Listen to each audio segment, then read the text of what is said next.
Okay, so as we said before, actually I need you just to move one way or the other, just here in the light here. As we said before, there are different kinds of shooting. So the first thing we're going to do is AoEs. AoEs are probably the trickiest of all the shooting, but it's once you've done it a few times, it's not so bad. Just like regular shooting, you need to measure the distance. So John, if you would measure your distance from your destroyer to my jack here. Doesn't matter, it's 14 inches. Oh, all right. So the first thing you would do is measure inches to make sure he's in range. Okay, as you can see, he's very much in range. Now, AoEs also differ here. If John were back here, let's say, now John, measure your distance again.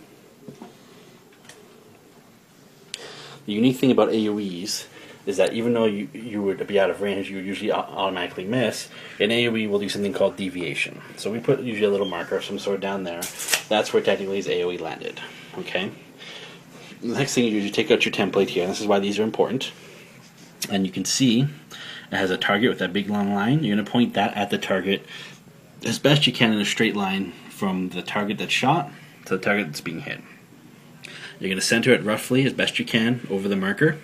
And what John's going to do here is he's going to roll for deviation. So you're going to roll 1 6-sided dice, and this is for direction. So John rolled a 2. So you'd look onto here and you'd see 2. It's going in that direction. Okay, I don't know how well you can see that. See, this is number 2. So you're going to roll another one. Okay, 5.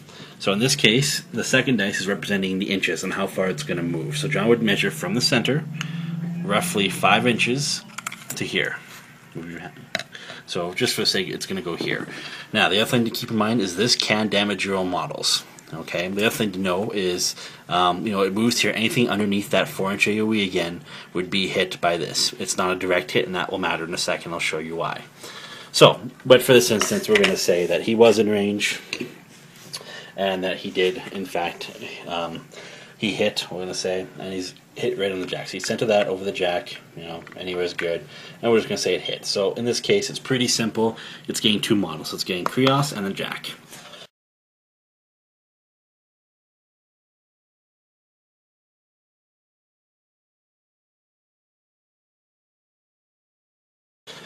So what he's going to do is, once again, he's going to take his 2 dice, and he's going to look at the POW of his weapon, the strength of the weapon, which on the destroyer's gun is 14. Okay, so John's going to roll 2d6, so 2 dice plus 14, and try to beat the armor of 19 on this jack here.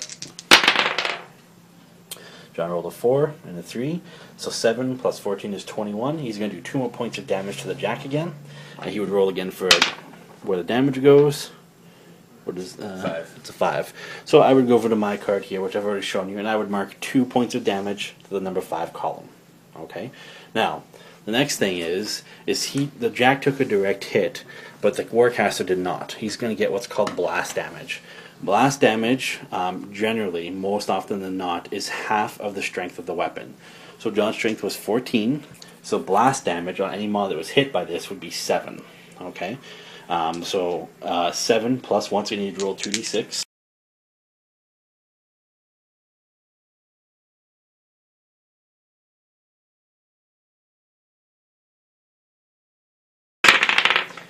Seven plus 9, so a 6 and a 3 here, which would be 16, and then we'd have to beat my armor, which I don't remember what it is off the top of my head. It's actually 15, so he would take 1 point of damage, which I would go mark on his just hit points. I guess I'll actually show you this now.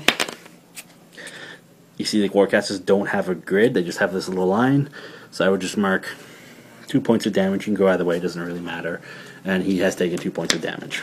Okay. So that's the basics of deviation. Obviously, the best thing that it's used for is clearing out troops generally and stuff like that. There's a lot of fun, but that's more or less the deviation on a blast template.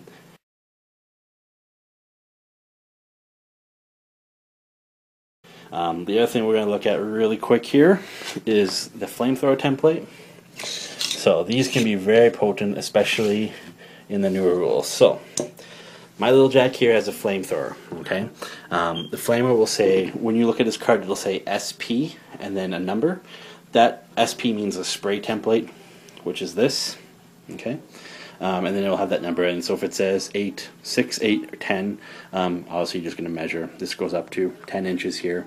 Yeah, so very simple. So for East, we're going to say that it is 10. I think it's actually only 8, but once again, just like all the other measuring here, sorry about the shadowing, You're going to pick your target. So in this case, he's going to shoot at this destroyer here. So you would center this over the destroyer, okay, and I'd measure the 10 inches. Anything that is touched, any part of the base that's touched by this template is going to get hit with the strength of this guy's weapon, which I believe is 12.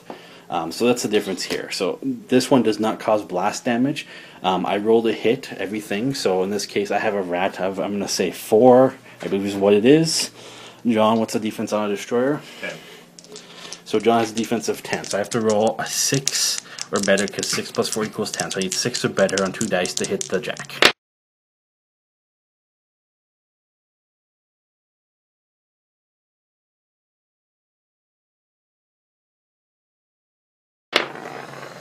So I rolled a 5, and a 3 is 8, 8 plus 6, or 8 plus 4 is 12, I hit that jack. I would then roll damage. What's your armor, John? 20. 20, my flamethrower I believe is POW 12. So 4 plus 2, 6, plus 12 is 18, I didn't do enough damage. Now, because that's done, I would roll the hit on Sorsha. What's Sorsha's defense? 16. So 16, which means I have a rat of 4, I need to roll 2 6s to hit. Now, this is actually really good because no matter what your chances to hit are, if you can roll 2 hit dice, 2 6s will always hit, and 2 1s will always miss. Okay, so keep that in mind because there are times when that will actually come into play.